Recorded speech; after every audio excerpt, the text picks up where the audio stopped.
Here we go. Now we're going to set up and we're going to make a tandem rig.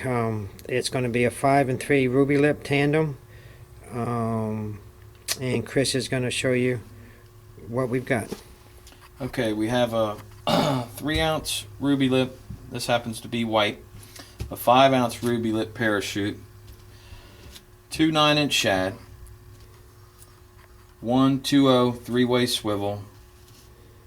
Your 1.0 crimps because we're using 80-pound monofilament. Rubber bands. These are number 64 rubber bands to twist up your leaders.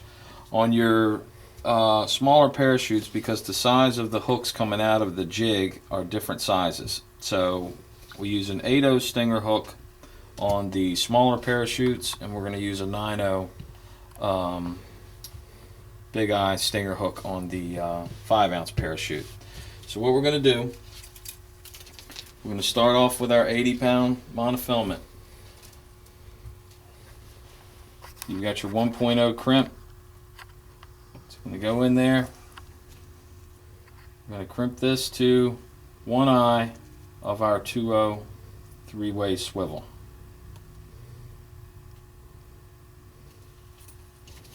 There again, we pull this fairly tight here because you don't need a big loop there. Exactly. See the crimps on both sides, so when you crimp it, you're not hitting the monofilament, you're just crimping the crimp. Okay, and again, there's 2 sides flared on your crimp. I have the table marked with different sizes. It's kind of hard to see, but what we're going to do is make our leaders. We make them 12 and 6 foot long. The longer leader is for your lighter bait, whether you're using a 2-ounce and a 4-ounce, a 4-ounce and an 8-ounce. Your longer leader, your 12-foot leader, is always going to be on your lighter bait. So I measure this 3, 6, 9, and 12.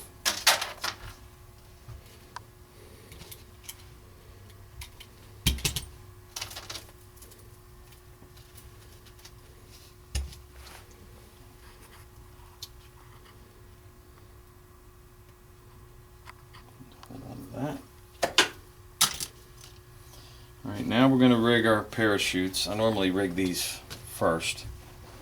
It goes in the center nose of the shad, around to the bend.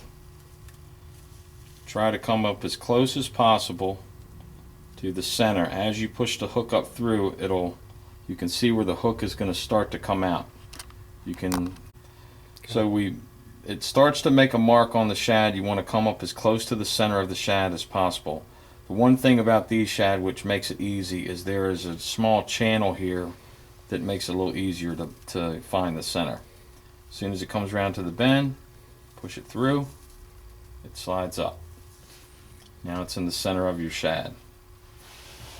On this particular one, it happens to be the 3-ounce. Your hook goes directly behind your jig hook, about 1/3 of the way deep into the shad. You're going to push this through until the bend of the hook and then back up through the shad. Again, you'll see where it starts to come up. Find the center, push your hook on through.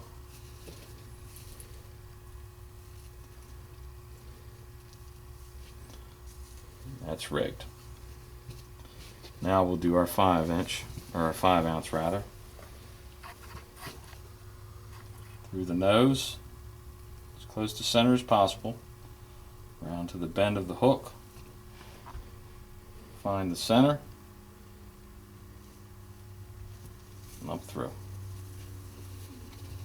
It's pretty important that comes out the center, so when you're trolling it, that it tracks straight and you get the action you're supposed to have out of it. Now we're going to put in our 9/0 stinger hook, around to the bend. You'll see the hook start to come through.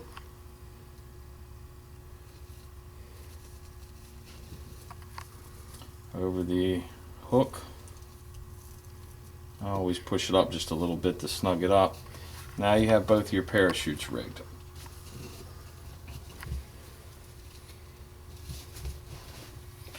We're going to take our leader that we made.